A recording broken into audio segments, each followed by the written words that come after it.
National Congress party એટલે કે એનસીપીના અધ્યક્ષ પદેથી મંગળવારે શરદ પવારે રાજીનામું આપતાની સાથે જ મહારાષ્ટ્રથી લઈ દેશની રાજનીતિમાં અમંગળ સર્જાવાની શક્યતાઓ શરૂ થઈ ગઈ.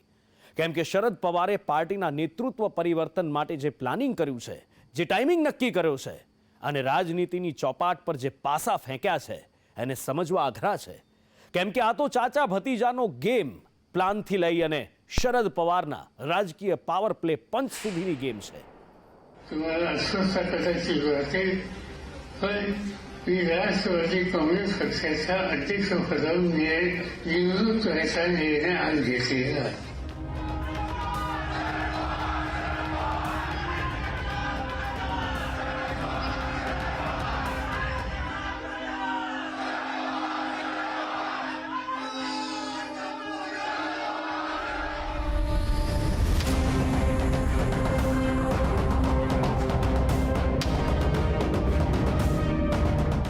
रहेंगे,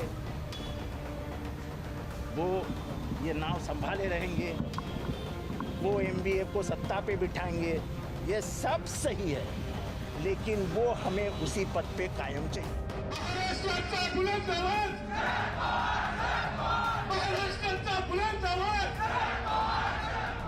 तो ये औरत लोग के पीछे रहने वाले जो पर्वत है, वो पर्वत से राजीनामा नहीं लेना मांगता है.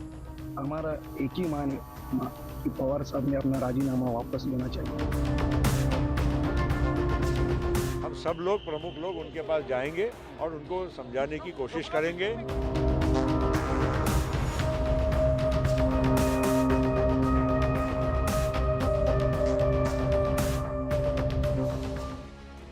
ચોવીસ વર્ષનો પાર્ટીના અધ્યક્ષની જવાબદારીનો બોજ આખરે શરદ પવારે ઉતારી દીધો. જાહેરાત કરી કે હવે આરામનો સમય છે, પાર્ટીને માર્ગદર્શન આપતો રહીશ, પણ અધ્યક્ષ પદ માટે હવે કોઈ નવા ચહેરાની જરૂર છે. तुम्हाला अस्वस्थता कदाचित वाटेल, पण मी राष्ट्रवादी काँग्रेस पक्षाच्या अध्यक्षपदावर निवडणूक करायचा निर्णय आज घेतलेला आहे.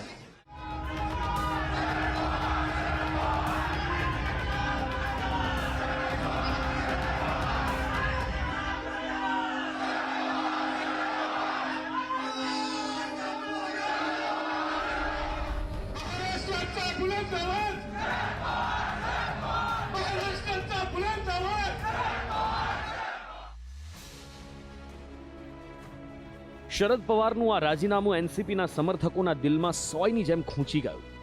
પાર્ટીના દરેક લોકો એક સાથે બેઠા હતા. પત્નીની બાજુમાં બેઠેલા પવાર ચૂપ હતા. માઇક ફરી રહ્યું હતું. એનસીપીનો દરેક નેતા પોતાના દિલની વાત કહી રહ્યો હતો અને દિલની વાત એ જ હતી કે શરદ પવાર અધ્યક્ષ પદ પરથી રાજીનામું ન આપે. કેટલાક નેતાઓ તો રડતી આંખે વિનંતી કરતા પણ દેખાયા. જયંત પાટીલ, છગન ભુજબળ, જીતેન્દ્ર આહાર, ધનંજય મુંડે, સુનિલ તટકરે, વિદ્યા ચૌહાણ તમામ એક સૂરમાં કહી રહ્યા હતા કે તમારા નિર્ણય પર વિચાર કરો સાહેબ. એનસીપીના સાંસદે તો ત્યાં સુધી કહ્યું કે અમને અનાથ ન કરો, તમારો નિર્ણય પરત લઈ લો.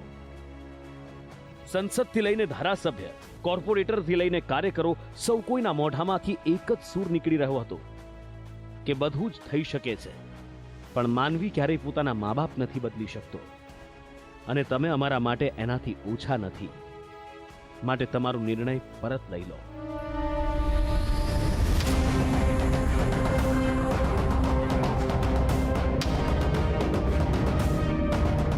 वो रहेंगे,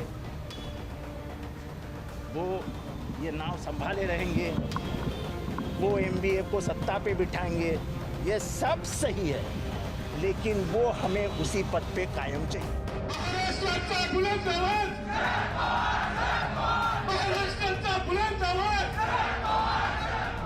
तो ये औरत लोग के पीछे रहने वाले जो पर्वत है, वो पर्वत से राजीनामा नहीं लेना मांगता है. हमारा एक ही मान है कि पवार साहब ने अपना राजीनामा वापस लेना चाहिए. हम सब लोग प्रमुख लोग उनके पास जाएंगे और उनको समझाने की कोशिश करेंगे. પવાર ચૂપ બેઠા હતા. એનસીપીના કાર્યકરો રીતસર કરગરી રહ્યા હતા. કોઈ માથું કૂટવા લાગ્યું તો કોઈ જમીન પર બેસીને નારેબાજી કરવા લાગ્યા. કાર્યકરોની રીત ભલે અલગ અલગ હતી, પણ માંગ એક જ હતી કે પવાર પોતાનું રાજીનામું પરત લઈ લે. સામે હકીકત એ પણ હતી કે જેમની પાસે પણ માઇક જતું એમની સામે અજીત પવારની નજર પણ પહોંચતી. એ તમામ લોકોને શરદ પવાર સાથે વાતો કરતા જોઈ રહ્યા હતા અને જ્યારે માઇક અજીત પવાર પાસે આવ્યું અને તેમણે જે કહ્યું એનો અર્થ એ જ હતો કે પવારનો નિર્ણય નહીં બદલાય. અજીત પવારે સ્પષ્ટ શબ્દોમાં કહી દીધું કે શરદ પવારને તેમનો નિર્ણય બદલવાનું વારંવાર ન કહો, આ ભાવુક થવાનો સમય નથી. तुम्ही एक गैरसमज करून घेताय की पवार साहेब अध्यक्ष नाही म्हणजे पक्षामध्ये नाही अशातला भागच येत नाही. आज काँग्रेसमध्ये अध्यक्ष खरगे पण काँग्रेस चालली सोनियाजींच्याकडे बघून. त्याच्यामुळं पवार साहेबांच्या आत्ताचा वयाचा विचार करता साहेबांशी आणि सगळ्यांशी चर्चा करून एका नवीन नेतृत्वाकडे आपण ही जबाबदारी देऊ पाहतोय. ते नेतृत्व साहेबांच्या मार्गदर्शनाखाली पार्टीचं काम करेल. शेवटी साहेब म्हणजेच पार्टी हे तर काही कुणी येडागबाळांनी पण सांगायचं कारण नाही. અજીત પવારે તો ત્યાં સુધી કહી દીધું કે સમયસર અધ્યક્ષ ન બદલવાનું નુકસાન શું થઈ શકે છે એનો અંદાજો કોંગ્રેસને જોઈને લગાવવો જોઈએ અને એટલા માટે એ જ સારું રહેશે કે શરદ પવારની છત્રછાયામાં નવા લોકો પાર્ટીનું નેતૃત્વ કરે. ટૂંકમાં કહીએ તો એનસીપીના મોટા ભાગના નેતાઓ કાર્યકરો એવું જ ઈચ્છે છે કે અધ્યક્ષ પદ પર શરદ પવાર યથાવત રહેવા જોઈએ. તેમ છતાં શરદ પવાર મંગળવારે પાર્ટીના અધ્યક્ષ પદ પરથી રાજીનામું આપી પોતાના ઘરે જતા રહ્યા.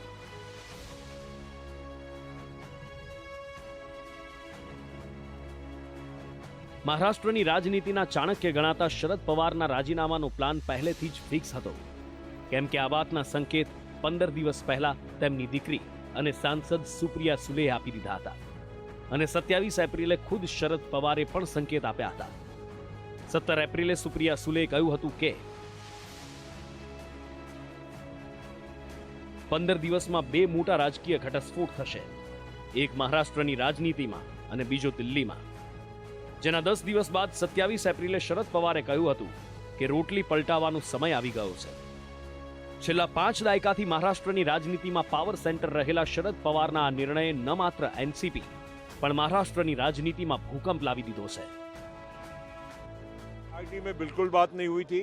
मैंने बल्कि पवार साहब को अभी स्टेज पे जब ये घटना चल रही थी तभी मैंने उनको पूछा, मैंने बोला आपने हमसे बात भी नहीं किया? तो बोले मैंने अगर बात किया होता तो आप लोग हाँ बोलते क्या मुझे? तो ऐसा भी उन्होंने मुझे मतलब बोला. खैर वो बात जो भी है, हम लोग बहुत मतलब जिसको कहते हैं कि परेशान हैं, दुखी हैं.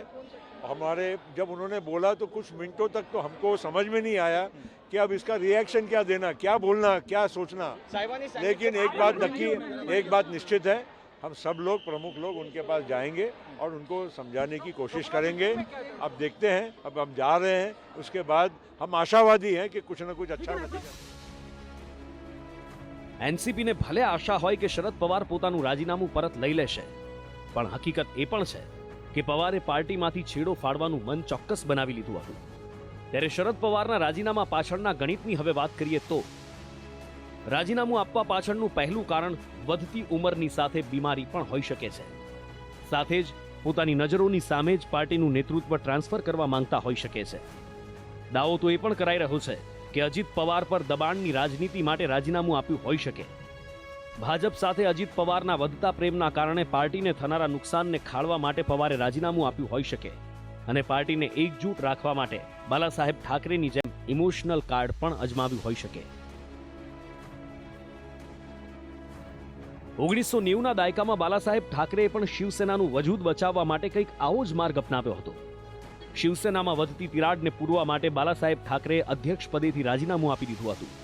પણ બાદમાં શિવ સૈનિકો રસ્તા પર ઉતર્યા, મહારાષ્ટ્રમાં બબાલ મચી ગઈ અને કાર્યકરોની ભાવનાને માથે ચડાવી બાલાસાહેબે ફરી અધ્યક્ષ પદ સ્વીકારી લીધું હતું. ત્યારે મહારાષ્ટ્રની ધરતી પર એ જ ઘટનાનું પુનરાવર્તન અત્યારે જોવા મળતું હોવાનું રાજકીય નિષ્ણાતોનો મત છે. ફરક એટલો જ છે કે 3 દાયકા બાદ અત્યારે ચહેરો અલગ છે અને પક્ષ અલગ છે. હકીકત એ પણ છે કે મહારાષ્ટ્રની રાજનીતિના બિગ બોસ ગણાતા શરદ પવારની પાવર ગેમ સમજવી દરેકના હાથની વાત નથી. શરદ પવાર એક એવા નેતા છે જેમની પાસે સત્તા બનાવવાના સમીકરણ હંમેશા તૈયાર હોય છે. ખાલી મહારાષ્ટ્ર જ નહીં પણ દેશની રાજનીતિમાં પણ પવાર એટલા જ અઠંગ ખેલાડી રહી ચૂક્યા છે, જેનો પુરાવો તેમની રાજનૈતિક સફર પરથી મળી જાય છે. કેમ કે શરદ પવાર અત્યાર સુધીમાં કુલ 4 વખત મહારાષ્ટ્રના મુખ્યમંત્રી બની ચૂક્યા છે. 2 વખત કેન્દ્રીય મંત્રી તરીકેનો પદભાર સંભાળ્યો છે. એટલું જ નહીં, કોંગ્રેસના શાસનમાં 1 વખત પીએમની રેસમાં પણ તેમનું નામ આવી ચૂક્યું છે. જેના પરથી એ કહેવું જરા પણ અયોગ્ય નહીં ગણાય કે ઉંમરના આ પડાવમાં પણ શરદ પવાર પોતાના એક નિવેદનથી રાજનીતિના મુદ્દાની દશાની સાથે દિશા બદલી શકે છે. ઢળતી ઉંમરે પણ શરદ પવારની રાજનીતિ પર પકડ કમજોર નથી પડી અને એ જ વાતનો પુરાવો આપી રહ્યો છે છેલ્લા 2 દિવસથી મહારાષ્ટ્રની રાજનીતિમાં જોવા મળતો ઘટનાક્રમ, જેને સમજવો એનસીપીથી લઈ અન્ય પાર્ટીઓ માટે પણ મુશ્કેલ છે. पवार साहब का इस्तीफा ये देश की राजनीति में एक बड़ी न्यूज है या धक्का है, लेकिन ये उनके पार्टी का भी एक अंदरूनी मामला है. उनके पार्टी में क्या करना है क्या नहीं करना है वो लोग तय करेंगे. लेकिन जब शरद पवार साहब के बारे में इस प्रकार का कोई निर्णय आता है तो जरूर महाराष्ट्र और देश की राजनीति में खलबली मच जाती है. आने वाले दिनों में क्या होगा हम तय करेंगे. शरद पवार जी हमें लगते थे कि आखिरी सांस तक वो सामाजिक और राजकीय जीवन में रहेंगे और हमेशा एक विचारधारा के साथ लड़ते रहेंगे, ऐसा ही हमें लगता था. लेकिन आज उन्हें किस वजह से इस्तीफा दिया ये बताना मुश्किल है. लेकिन इसमें एमवीए को कोई फर्क नहीं पड़ेगा. जो भी राष्ट्रवादी के जो उनके पार्टी के अंतर्गत जो भी डिसाइड होगा उसके अंतर्गत जो भी अध्यक्ष बनेंगे वो एमवीए के साथ रहेंगे, ये हमारी उम्मीद. उनका व्यक्तिगत फैसला है और राष्ट्रवादी कांग्रेस का एक आंतरिक मामला है और इस समय उसके ऊपर चर्चाएं भी चल रही है, मंथन भी चल रहा है और पार्टी किस निर्णय तक जा रही है इस बारे में हमें कोई अंदेशा भी नहीं है. तो मुझे ऐसा लगता है कि इस पर अभी बात करना ये बहुत प्रीमेच्योर होगा, इसलिए मैं अभी इसके ऊपर कोई टिप्पणी नहीं करना चाहता. हम परिस्थिति पर नजर रखे हैं, उचित समय पर इस पर बोलेंगे.